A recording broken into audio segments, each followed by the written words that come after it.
Dios les bendiga, muy buenas noches a todos.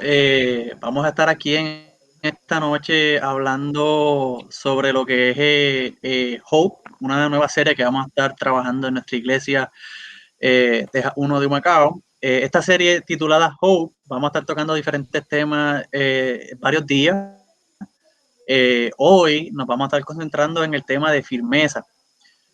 Bajo este subtema, he decidido traer a dos muy buenos amigos para que me ayuden y me den la mano con este tema y ver cómo nuestras diferentes opiniones podemos ¿verdad? Utilizarlas para beneficio de todos.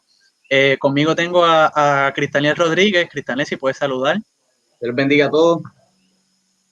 Muchas gracias, Cristaniel, por estar con nosotros. Y también tenemos por aquí a José Morales. Dios te bendiga, José, bienvenido. Dios bendiga a todos. Gracias por la oportunidad. Claro que sí, excelente. Pues otra vez le doy las gracias por haber aceptado el estar aquí conmigo hoy. Vamos a estar tocando unos temas muy interesantes que me parece muy pertinente, ¿verdad? Las situaciones que estamos experimentando como sociedad, como pueblo, como iglesia, estando en nuestra casa, teniendo que estar en cuarentena, ¿verdad? Para prevenir un mal peor, por así decirlo. Bajo esta misma premisa, he seleccionado varios tópicos que vamos a entrar en ellos rápidamente y me gustaría saber sus opiniones. El primero sería la firmeza en la angustia. ¿Cómo yo puedo seguir manteniendo mi fe en una situación difícil? ¿Cómo yo puedo seguir manteniéndome de esa forma? Para eso he seleccionado dos pasajes.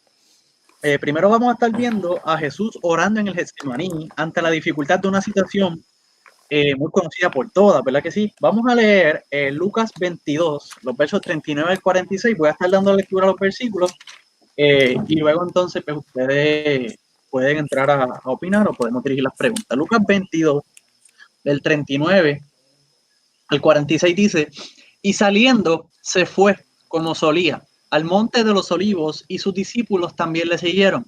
Cuando llegó a aquel lugar les dijo, orad que no entres en tentación. Y él se apartó de ellos, a distancia como de un tiro de piedra, y puesto de rodillas oró, diciendo, Padre, si quieres pasa de mí esta copa, pero no se haga mi voluntad, sino la tuya. Y se le apareció un ángel del cielo para fortalecerle. Y estando en agonía, oraba más intensamente, y era su sudor como grandes gotas de sangre que caían hasta la tierra. Cuando se levantó de la oración y vino a sus discípulos, los halló durmiendo a causa de la tristeza. Y les dijo, ¿por qué dormís? Levantaos y orad para que no entréis en tentación. Ahora yo le pregunto a ustedes, estamos hablando del ser supremo que ha estado en la tierra, por así decirlo, ¿verdad que sí? Estamos hablando de la persona de mayor perfección, la persona de mayor resistencia, por así decirlo. Y esta persona que nosotros adoramos y agradecemos ¿verdad? Por haber entregado su vida, ¿cómo usted me pueden llegar a explicar a mí o cómo ustedes lo ven de que el propio Dios, que se decidió hacerse carne para venir a la tierra por nosotros, ahora está pasando por esta situación de flaqueza o por esta situación difícil? ¿De qué perspectiva ustedes ven o qué motivaba para que Jesús mantuviera su firmeza en este momento? Cristaniel. Bueno, pues de aquí se pueden desprender muchas cosas, se pueden hablar de muchos factores o conceptos, pero hay uno en particular que es el que me quiero concentrar y es específicamente en el primer versículo de ese corto pasaje que leímos. En el versículo 39 dice, y saliendo se fue como solía, como solía. Cristo se encargó de darnos muchísimas enseñanzas acerca de la vida cristiana, acerca de la vida como creyentes, como hijos de Dios. Y una de las enseñanzas que se encargó de plasmar en el momento en el tiempo que estuvo aquí en la tierra con sus discípulos, fue la importancia de la intimidad con Dios, la importancia de la relación y la conexión con Dios. Si la Biblia dice que saliendo se fue como solía, esa pequeña frase de como solía implica que era una práctica que no se había accionado de la primera vez, sino que ya llevaba tiempo practicando esa actividad que se especifica que Cristo hizo en el Monte de los Olivos. Si lo hizo como solía, es que ella tenía una costumbre de salir a orar a Dios, de salir a comunicarse con Dios. Y uno de los elementos más importantes para poder ejercer esa firmeza y la constancia, la perseverancia en la angustia, es la intimidad y la conexión con Dios. No podemos separar lo que es conectarse con Dios de otra cosa que no sea el poder mantenernos firmes. Es Dios nuestra fuente de fuerza, es Dios la fuente de fortaleza, la fuente de sustento.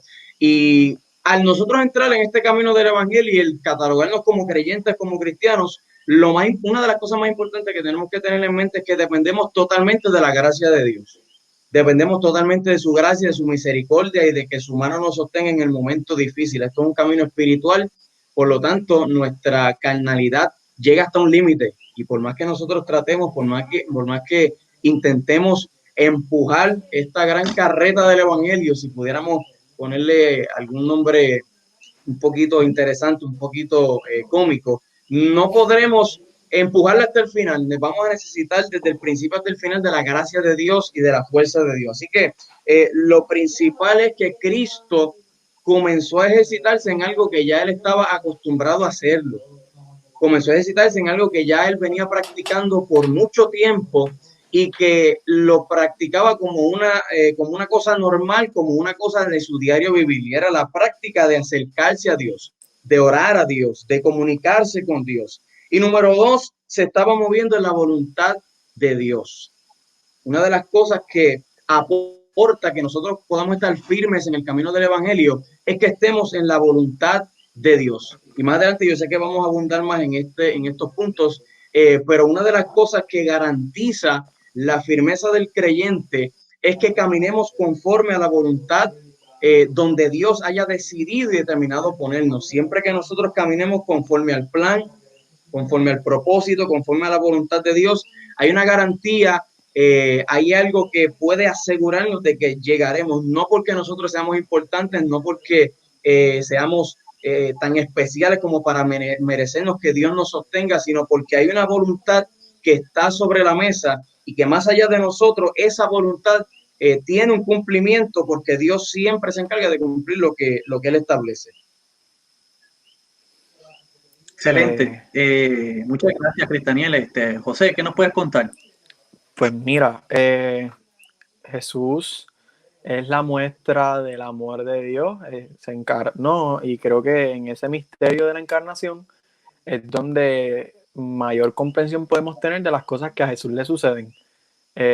No podemos aislar los sucesos físicos que experimentaba Jesús de esta realidad de la encarnación. Me refiero al hecho de que de igual forma en que Jesús tomaba, necesitaba tomar agua, necesitaba comer y necesitaba descansar, como en un sinnúmero de ocasiones la Biblia registra que Jesús descansaba y hacía cosas que nosotros practicamos como humanos en base a las necesidades. También está expuesto a experimentar momentos de tristeza, lo expresa la palabra, momentos de ansiedad y momentos de fragilidad y de sensibilidad.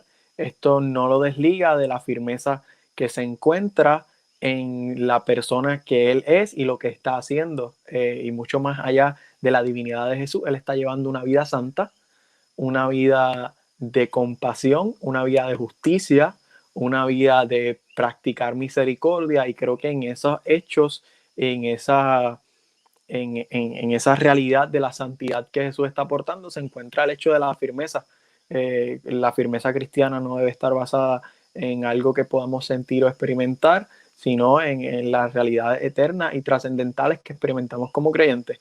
Al igual que mencionó anteriormente el compañero, el hecho de la voluntad de Dios es importante, porque qué mayor firmeza o qué mayor confianza podemos tener, o qué mayor muestra de fe y devoción podemos tener por parte de un creyente o de una persona, que el hecho de que se sostiene en la voluntad de una persona que no es él, y la persona de la voluntad de que se sostiene es perfecta.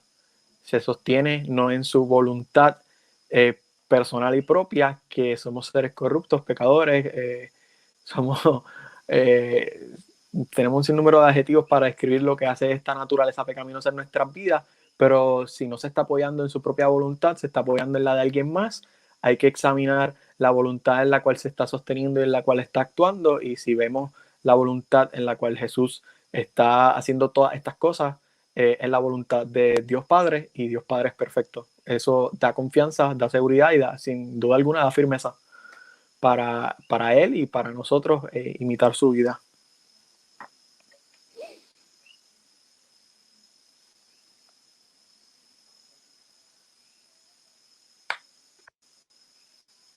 Muy bien, muchas gracias, José. Me interesó muchísimo y quisiera hacer énfasis, si me lo permiten. Pero Cristaniel dio en un punto que yo diría que era dar en el clavo, es lo que me gustaría utilizar para referencia. Y es que él habló sobre la importancia de la relación que tenía Jesús con su Padre. Y yo creo que los puntos que trajo se fueron muy válidos, pero ese que trajo Cristaniel como que me capturó. Y yo saqué el punto que íbamos a discutir, pero esta partida, ¿verdad? Que es lo increíble de la palabra, que no importa las veces que uno la lea, puedes mezclarte cosas diferentes. Y esa partida yo creo que me interesa mucho porque nosotros teníamos esta perspectiva de como si Jesús y Dios fueran cosas diferentes. Y porque Jesús vino a la tierra, Dios estaba allá arriba, y constantemente Jesús estaba hablando de la relación que contaba con su Padre, de la relación que tenía con su Padre. Esto me lleva a entender de que los principios fundamentales de la firmeza es nuestra relación con Dios, y que para tener una relación con Dios adecuada debemos caminar en su voluntad. Eso me pareció un punto muy bueno, y volver a recalcar para las personas que no pueden escuchar, de la importancia de que aunque el plan de nuestro Padre pueda sobrepasar lo que nosotros quisiéramos experimentar como carne humana, en nuestro espíritu nosotros sabemos que es lo correcto. Eso conlleva un nivel de madurez y un nivel de relación íntima profundo. Jesús sabía que iba a pasar por eso, obviamente, pero el entenderlo y el tú aceptar esa realidad conlleva el tú tener una relación con el Padre que verdaderamente sea firme, más allá de especulaciones, más allá de apariencia. Él pudo haber estado toda su vida predicando, sanando, haciendo milagros, pero llegar al momento de la verdad, de la cruz, y decir, esto no es conmigo, esto está difícil. Pero el nivel de relación que él tenía lo llevó a que no era show off. Él no estuvo toda su vida aparentando, haciéndole saber a la gente que era el más cristiano.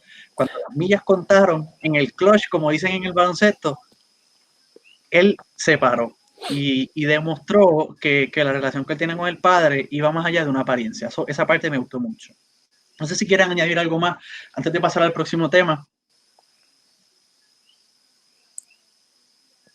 Creo que es importante. Sí. Sorry. No. Creo que es importante entender el hecho de la Trinidad en sí mismo. Dios Padre, Dios Hijo. Jesús, cuando está en la tierra, no está. Cuando incluso en el momento de la crucifixión, cuando Jesús está hablando y se dirige a su Padre, Jesús no está haciendo un monólogo en la cruz. Entender la Trinidad y entender los momentos de oración de Jesús, entender la Trinidad y viceversa. Una te lleva a comprender la otra. Qué chévere, no lo había visto desde ese punto de vista, me pareció interesante. Muy bien. No es un monólogo. Muy bien. Pasando a otra perspectiva de la firmeza en la angustia, el segundo pasaje que tengo se encuentra en Juan 4, del 46 al 53.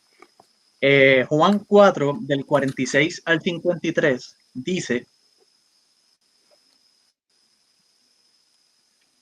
Vino pues Jesús otra vez a Caná de Galilea, donde había convertido el agua en vino. Y había en Capernaum un oficial del rey, cuyo hijo estaba enfermo.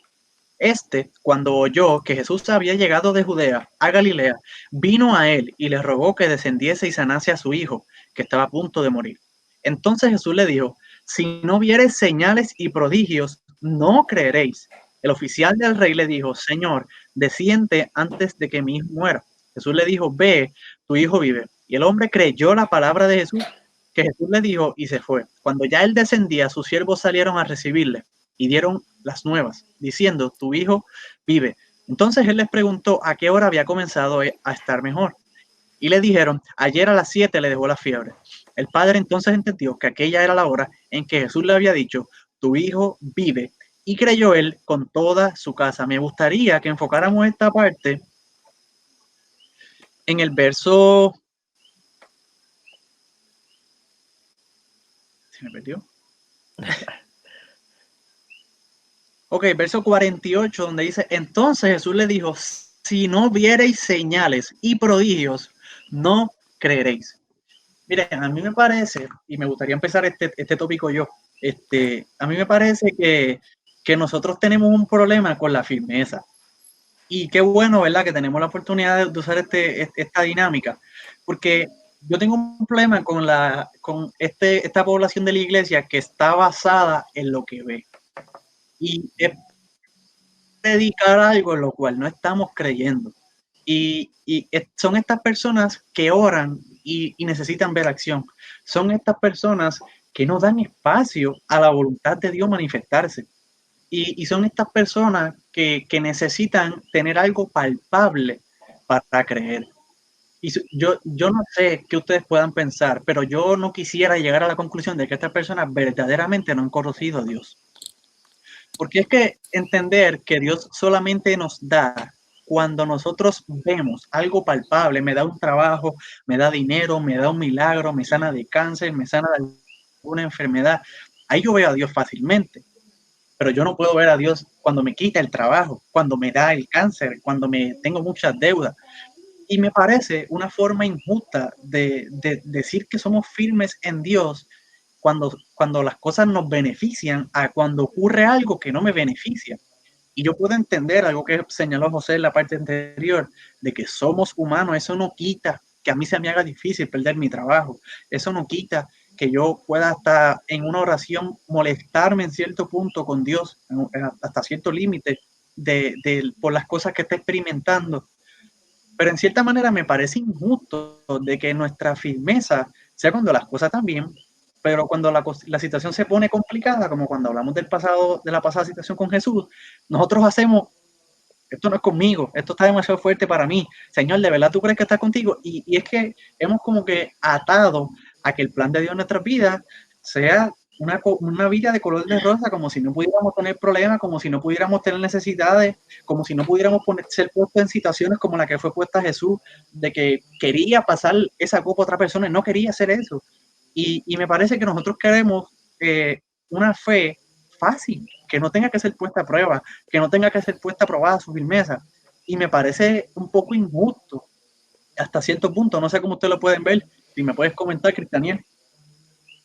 Mira, yo creo que en este sentido hay dos vertientes. Cualquiera de las dos vertientes son un poco peligrosas. Está la fe que siempre de alguna manera obtiene resultados y de alguna manera el creyente que tiene esa fe que siempre obtiene resultados se vicia, mirando, como yo personalmente digo, la fe como una tarjeta de crédito en donde usted desliza, compra ahora y paga después. Y siempre que nos acercamos a Dios esperamos recibir algo solamente por el simple hecho de que tenemos fe. Por otro lado, la otra vertiente es la fe a ciegas. Y aquí está la famosa frase que a Dios no hay que entenderlo, a Dios hay que obedecerlo. Sin embargo, la Biblia en uno de sus salmos, que ahora mismo no tengo la cita específica, pero en uno de sus salmos dice, te haré entender y te enseñaré el camino en donde debes andar, sobre ti fijaré mis ojos. La fe descansa en lo invisible, pero produce resultados visibles. Produce resultados visibles, porque lo visible es la confirmación de esa fe. Puede ser que en el trayecto se reciba algo, se pueda palpar algo, se pueda escuchar algo, se pueda ver algo. Sin embargo, la fe comienza en lo invisible, porque de lo contrario no sería fe. Porque no se tiene fe en lo que nosotros podemos ver, porque no sería fe, sería solamente la vista y poder apreciar lo que está frente a nosotros. Sin embargo, la fe va más allá. La fe cree lo que todavía no ha pasado, la fe cree lo que todavía no ha ocurrido, la fe cree lo que todavía no se ha visto. Ahora bien, hay que analizar también que hay veces que aunque se tiene fe, no se tienen resultados y eso no significa que la fe no sirvió de nada o que la fe de alguna manera no funcionó o que de alguna manera fue una fe falsa. Y esto lo vemos en el ejemplo de los héroes de la fe en el capítulo 11 de Hebreos. Ese capítulo tiene un versículo muy importante, muy interesante, que muy pocas veces nos concentramos en él, y es cuando dice, hablando de los héroes de la fe, todos estos murieron sin haber recibido lo prometido. Estamos hablando de gente llena de fe, que la Biblia misma especifica como que fueron gente que expresaron y manifestaron en esencia lo que fue la fe. Y nosotros en nuestra humanidad probablemente nos pudiéramos preguntar, después de haber leído ese texto, de que todos murieron sin haber recibido lo que Dios les había prometido, ¿de qué les funcionó tanta fe? Si tuvieron tanta fe y al final no recibieron nada, ¿por qué tuvieron tanta fe? ¿En qué descansó su fe? ¿De qué les valió tener tanta fe? Y ellos tenían presente algo que nosotros en nuestra actualidad debemos también tener presente, y es que por encima de cada promesa, por encima de cualquier cosa que Dios nos pueda entregar, Dios está por encima de todo eso. Hay un Dios que es mayor que una promesa, hay un Dios que es mayor que una bendición, hay un Dios que es mayor que lo que podamos recibir de parte de Él. Y cuando analizamos la palabra fe, rapidito, la raíz griega de la palabra fe es hypostasis, que quiere decir colocarse debajo de. Si nosotros tomamos esta definición, esta raíz, y la ponemos sobre la mesa, la perspectiva que nosotros tenemos acerca de la fe cambia total y absolutamente, porque ya no se trata de creer y recibir, sino que se trata de posición y fundamento. Y si es posición y fundamento, estas cosas sugieren fidelidad, confiabilidad y firmeza, no solamente en las promesas, sino en el Dios de esas promesas. Así que la fe va más allá de lo que nosotros podamos ver, va más allá de lo que nosotros podamos tocar. La fe descansa en lo invisible. Puede que recibamos algo, puede que sintamos algo, puede que podamos ver algo. Sin embargo, la fe, la esencia de lo que es la fe, descansa inicialmente en lo invisible, en lo que todavía no hemos visto.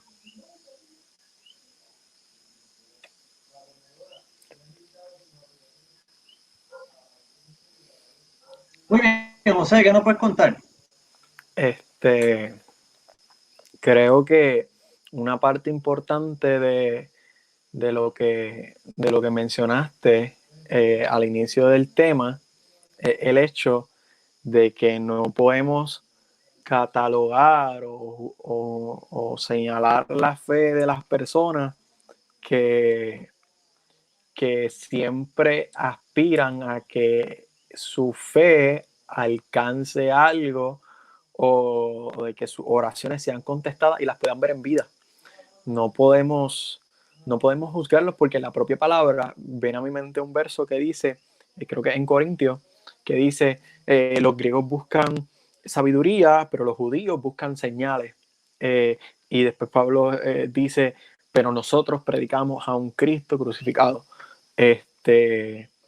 Y Cristo crucificado es la combinación de las dos cosas. Cristo crucificado, Él como el verbo, como el logos, es la sabiduría, y Cristo crucificado, más allá de la palabra y del verbo y el logos, también es la señal, es la experiencia, es la realidad, es la manifestación de algo que hasta cierto punto es algo que muchas personas necesitan ver, sentir, experimentar para creer. Así que de alguna forma todos estamos en busca de algo que por fin y de una vez y por todas nos lleve a la convicción genuina, a la convicción de eso, de esa palabra, del Cristo, de la realidad, de la verdad de Jesús. Estamos en busca de algo que nos dé un empujoncito a que nosotros tengamos esa convicción. Sin embargo, nuestra fe no puede estar fundamentada en la mera experiencia, porque el día que falten experiencias faltaría fe. Nuestra fe no puede estar fundamentada en cosas vanas y pasajeras, porque el día que falten también faltaría. Pero volviendo al verso, el libro de Juan capítulo 4, los versos justos que estamos utilizando específicamente, luego de este verso 48 que dice, si no vierais señales o prodigios no creeréis, esa es la confrontación de Jesús a este chico y a las personas que lo están siguiendo, porque ya es más de una persona la que lo sigue por las señales. Pero si vemos el verso 50, dice, Jesús le dijo, ve, tu hijo vive. Y el hombre creyó la palabra que Jesús le dijo y se fue. La palabra también establece que el hombre creyó en las tres cosas fundamentales que nosotros tenemos que arraigarnos. Creyó en Jesús, creyó en su palabra Muy bien. y creyó en los hechos de Jesús, porque cuando vio que el milagro sí había sido llevado a cabo y había sido ejecutado, dice que creyó él y toda su casa. Creyó en su palabra, creyó en la persona de Jesús y posteriormente también creyó en sus hechos. Bueno, muchas gracias, José, por tu opinión. Vamos a pasar entonces ahora a la segunda parte, que es la esperanza o la firmeza dentro del proceso, dentro de un proceso en el cual podemos estar pasando que puede ser difícil. Está muy interesante, ¿verdad? Porque es algo de lo cual podemos estar todos experimentando en este momento. Para eso, consideré Marcos del capítulo 6, versos 45 al 52. Marcos capítulo 6, versos 45 al 52, y dice: enseguida hizo a sus discípulos entrar en la barca e ir delante de él a Betsaida, en la otra ribera, entre tanto que él despedía a la multitud. Y después que lo hubo despedido, se fue al monte a orar. Y al venir la noche, la barca estaba en medio del mar y él solo en tierra, y viéndoles remar con gran fatiga, porque el viento les era contrario. Cerca de la cuarta vigilia de la noche vino a ellos andando sobre el mar y quería adelantárseles. Viéndole ellos andar sobre el mar, pensaron que era un fantasma y gritaron, porque todos le veían y se turbaron. Pero enseguida habló con ellos y les dijo: tened ánimo, yo soy, no temáis. Y subió a ellos en la barca y se calmó el viento. Y ellos se asombraron en gran manera y se maravillaban, porque aún no habían entendido lo de los panes, por cuanto estaban endurecidos sus corazones. Me gustaría que en esta ocasión nos dirigiéramos al origen de estos versículos, que es que Él los hace ir a hacer esto. Él les pide a ellos que se monten en la barca y que se meten al mar. Y es difícil para uno, cuando uno entiende que está siguiendo la voluntad de Dios, siguiendo la misma línea de la tarjeta de crédito de Cristianiel, uno se cree VIP.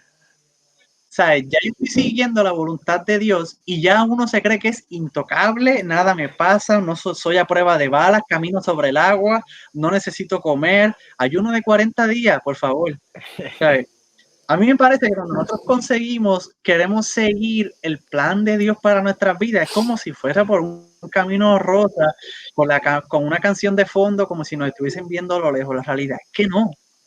¿Y cómo uno puede entender que eso es posible? ¿Cómo yo puedo mantener mi esperanza, que aunque yo estoy viendo el camino complicándose, cómo es esto el plan de Dios, Cristianiel?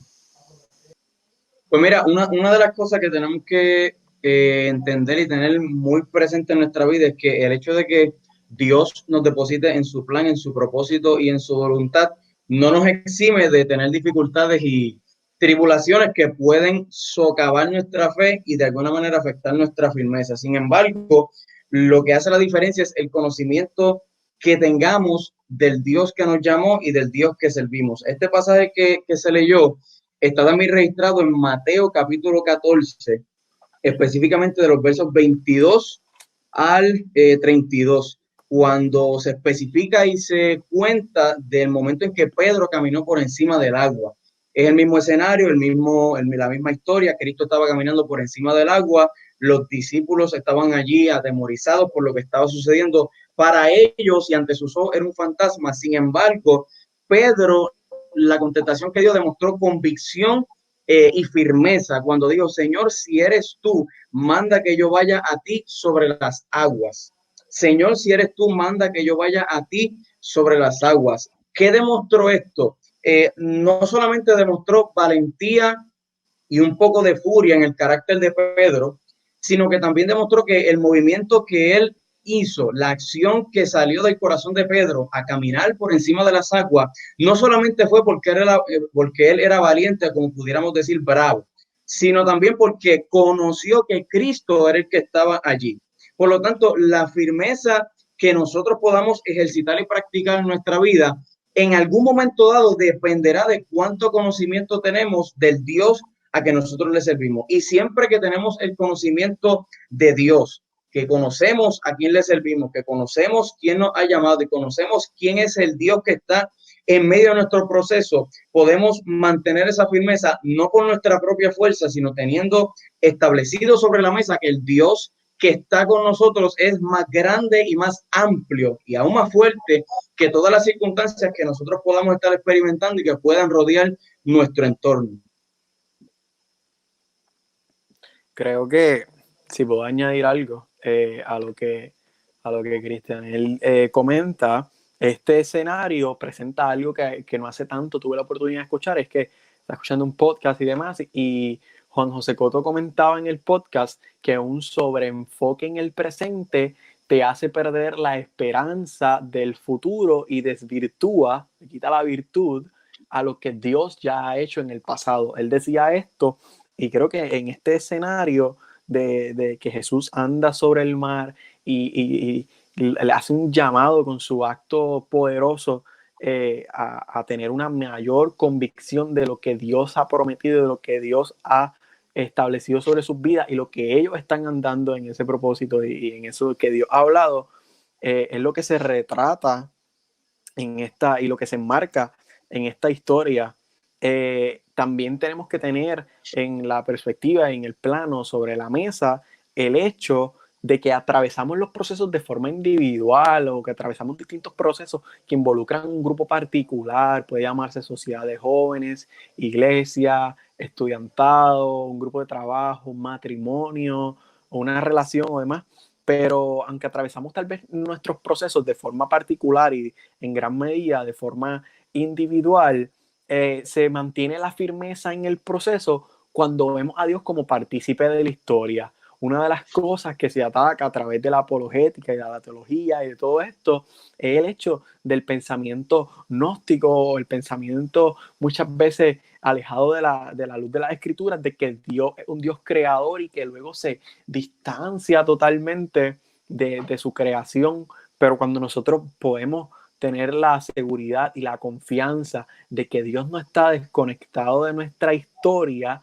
podemos tener firmeza dentro del proceso, porque una mala noticia nunca va a ser la última noticia. Incluso tenemos que tener en nuestras mentes y en nuestros corazones la seguridad y la firmeza y la confianza en el hecho de que no podemos perder de vista el futuro. Una iglesia con su vista en el futuro, en las futuras promesas, en el cumplimiento de ellas y en lo que estamos atravesando. Si nos sobreenfocamos en el presente, como dije al inicio, vamos a perder esta confianza, esta seguridad en el proceso. Incluso diría que en medio de estos procesos muchas veces nos cuestionamos porque estamos haciendo la tarea que Dios nos ha dicho y nos cuestionamos el hecho de las circunstancias que trajo consigo la tarea, pero nuestra tarea siempre ha sido obedecer y hacer lo que Dios ha hablado, hacer la voluntad de Dios en nuestra tarea, pero ver los frutos o ver la producción o el resultado de nuestra obra en esa tarea no es una promesa bíblica que nosotros podamos tener por firme. Si mal no me equivoco, si no me equivoco, diría que no. Escuché también y tuve la oportunidad de leer en el Nuevo Testamento no hay promesas de obediencia como en el Viejo Testamento. En el Antiguo Testamento obedecía si había un resultado de obra divina. En el Nuevo Testamento podemos ver que el único beneficio, la única resultado, el único hecho que podemos considerar como una bendición es el hecho de Cristo mismo presente. No hay una bendición o una promesa a partir de una obediencia, a partir de hechos que llamemos obedientes.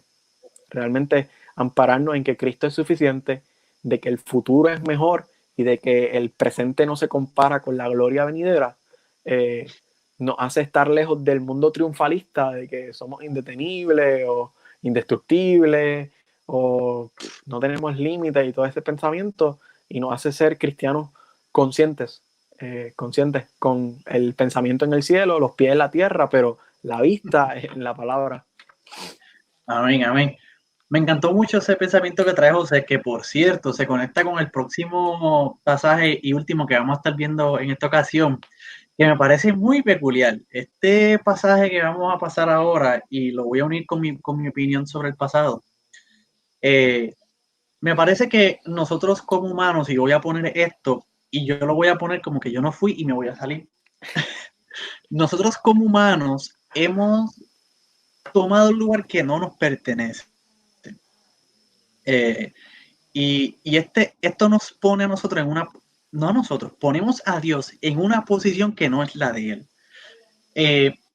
Cuando José habla de lo que también Cristianiel hizo alusión en algún momento dado de la noche o de la ocasión, sobre Hebreo 11, nosotros estamos obligando a Dios a que el yo pedir tiene que pasar. Si yo te estoy pidiendo, tiene que pasar. Pero cuando es Dios quien nos pide a nosotros, no, Dios, tú sabes, tengo esta situación que no me permite cumplir, tenemos una excusa. Cuando nosotros estamos esperando que suceda algo, las reglas que aplican no son las mismas de cuando es Dios quien espera de nosotros. Es a nuestra conveniencia, ponemos a Dios y modificamos a Dios a nuestra conveniencia. Si yo necesito que sea un Dios un poquito más libertador, un poquito más libre, este es el Dios que me conviene hoy. Pero mañana necesito un Dios más estricto porque yo necesito que me consiga este trabajo o que me consiga este beneficio. Es como a conveniencia. Pero mira lo que pasa cuando la situación se pone un poquito diferente. Vamos a ir a Lucas 17, los versos del 11 al 19. Y esta situación tiene que ver mucho con algo que estamos pasando ahora.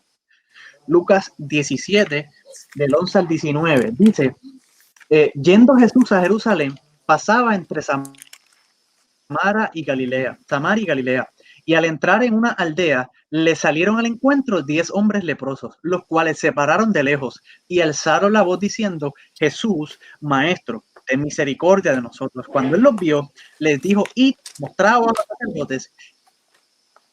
Y aconteció que mientras iban fuera, entonces uno de ellos, viendo que había sido sanado, volvió glorificando a Dios a gran voz y se postró rostro en tierra a sus pies, dándole gracias. Y este era samaritano. Respondiendo Jesús dijo, ¿no son 10 los que fueron limpiados?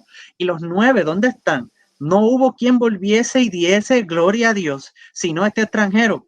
Y le dijo, levántate, vete, tu fe te ha salvado. A mí me gustaría que nos fuéramos en 2 puntos en este pasaje. Primero, me gustaría que nos detuviésemos en el versículo cuando él les solicita a ellos o les dice que vayan y se muestren a los sacerdotes. En el verso 14, cuando él los vio, les dijo, id, mostraos a los sacerdotes. Él no les hizo mucho issue, él no leyó una receta que encontró en internet, él no vio un video de Facebook de tutorial de cómo hacer tostada francesa, nada de eso. Él no les puso condiciones, él no les dijo nada. Vayan y muéstrense a los sacerdotes.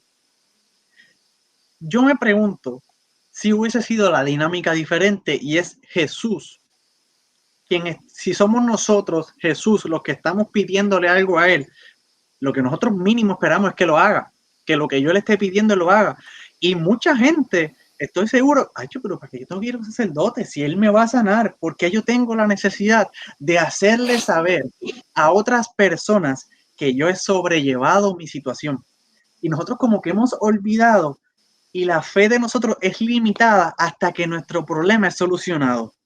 Qué grave es esto.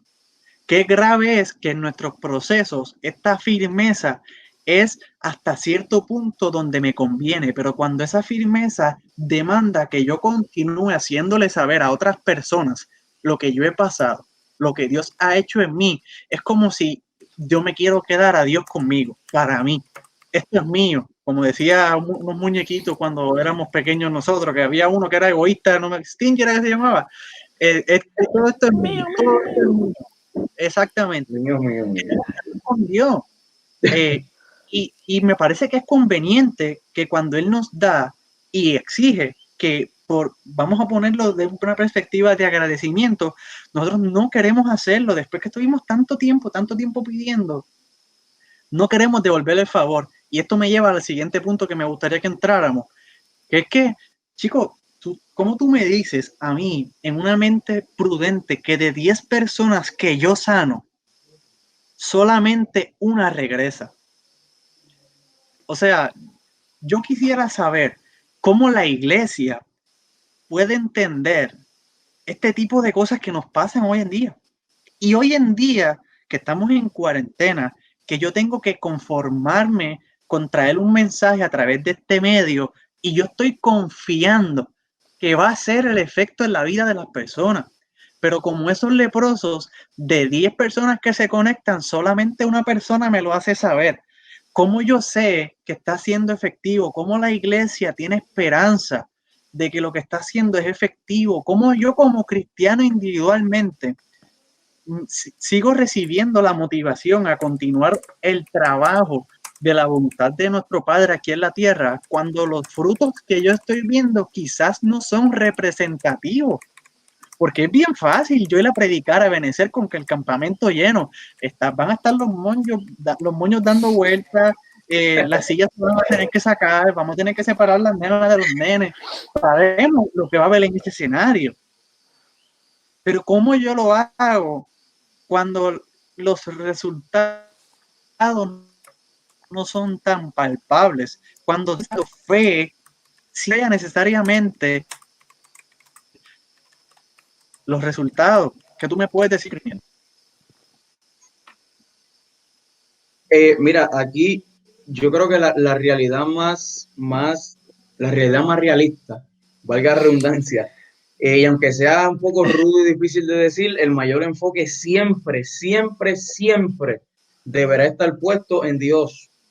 Siempre deberá estar puesto en Dios. Y eso implica mirar a Dios por encima de los resultados, por encima de los frutos.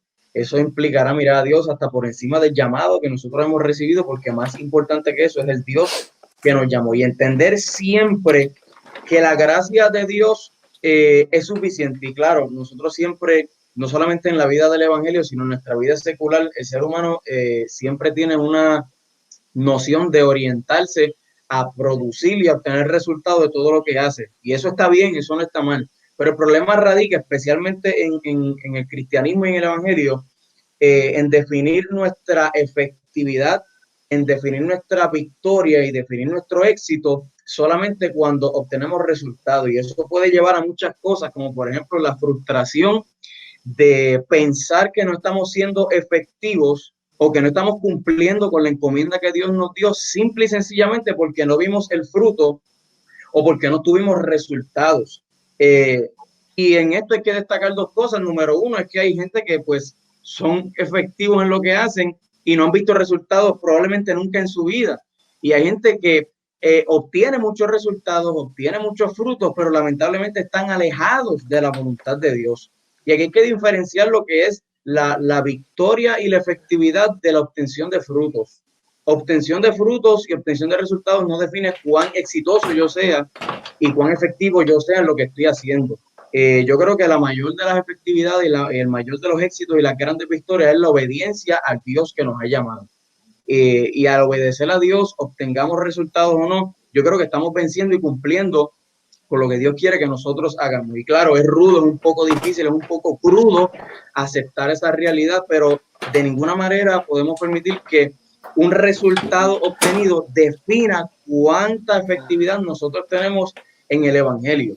De lo contrario, un predicador tendría que ser exitoso por la cantidad de almas que se convierten. Un predicador tendría que ser exitoso por la cantidad de, como decía Kenny, jóvenes pasen al frente al altar a recibir ministración. Un pastor debería definirse como exitoso si su iglesia está llena de miembros, a capacidad, si tiene cientos de miles de miembros. Sin embargo, hay gente que está siendo efectiva y que está cumpliendo con la voluntad de Dios y a lo mejor nunca en su vida ha visto un resultado, siendo un poco exagerado, porque claro está que Dios siempre se encarga ¿verdad? de materializar esos resultados. Pero siendo realidad no siempre se van a obtener resultados, no siempre se van a obtener esos frutos. Lo que sí siempre hay que procurar es ser efectivo y ser preciso en lo que Dios quiere que se haga y se realice conforme a la voluntad que Él ha determinado para nosotros. Muy bien, José. Pues mira, una vida grata es una vida santa. Una vida de gratitud, en donde se practique la gratitud, es una vida santa.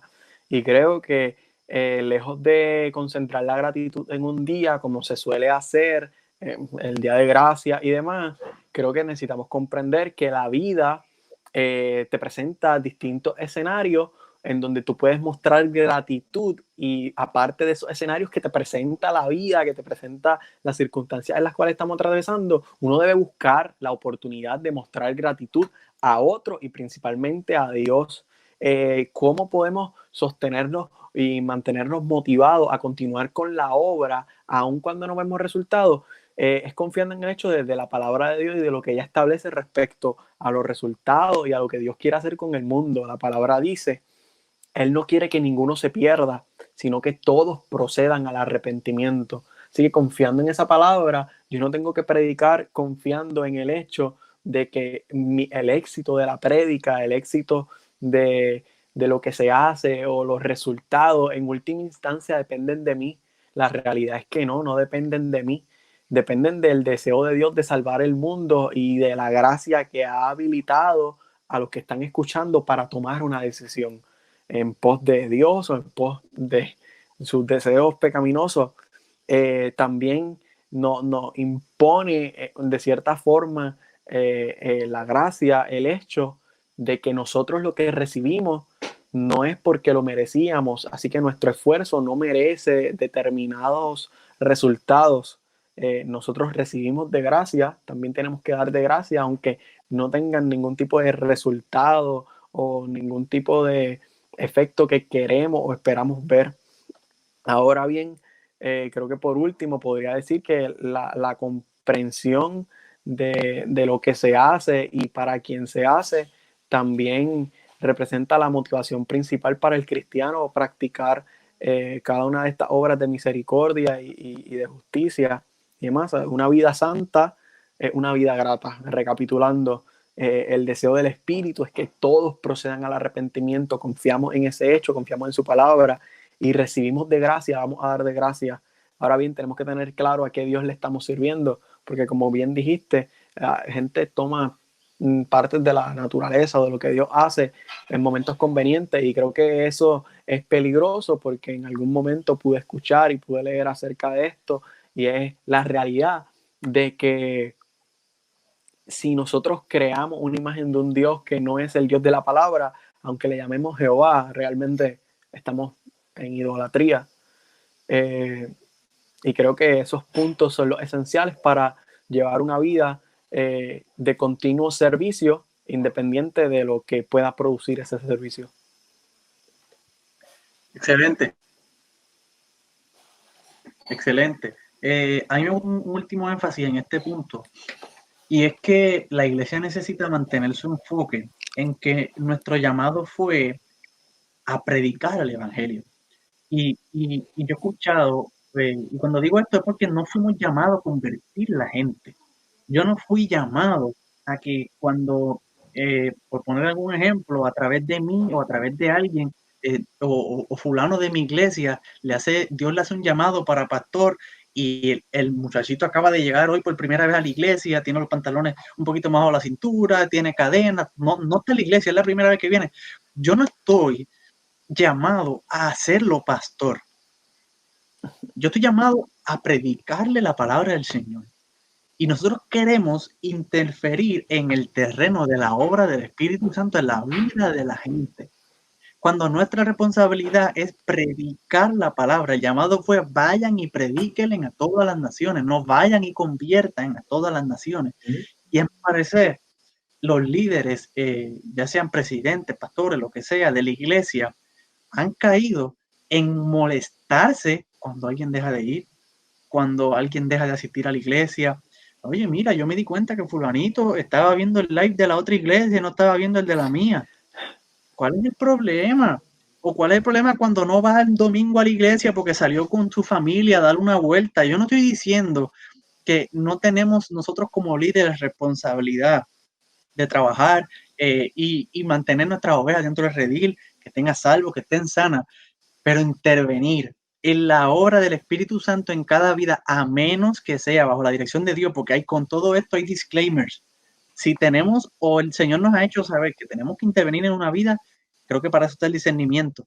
Pero el hacerlo un hábito como líder, utilizar la palabra a conveniencia, utilizarla de una manera que no es correcta, me parece que nosotros entramos en un lugar que en vez de idolatría nos estamos poniendo a nosotros como ser el Dios, a yo manejar las cosas a mi conveniencia, como yo quiero que el mensaje llegue, ya sea para serme más famoso, ya sea para hacer de agrado a un grupo de gente que estoy hablándole. Y me parece que es algo hipócrita en cierto punto, pero muy, muy, muy peligroso. Así que me gustaría, ya para ir culminando, darle la oportunidad a cada uno de que compartan su opinión final. ¿Verdad? Estamos en una situación difícil para todos. ¿Qué esperanza tiene la iglesia? ¿Qué esperanza tenemos que tener nosotros ahora? ¿Dónde tiene que estar puesta nuestra mirada y nuestra firmeza que debemos cuidar, que debemos hacer? Así que si pueden tener unas últimas palabras finales, Daniel.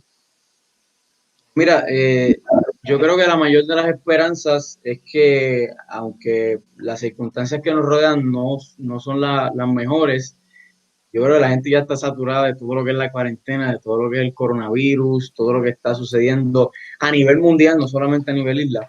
Creo que por encima de todo eso, la mayor de las esperanzas es que Dios sigue siendo Dios. Dios sigue siendo un Dios soberano, Dios sigue siendo un Dios de amor.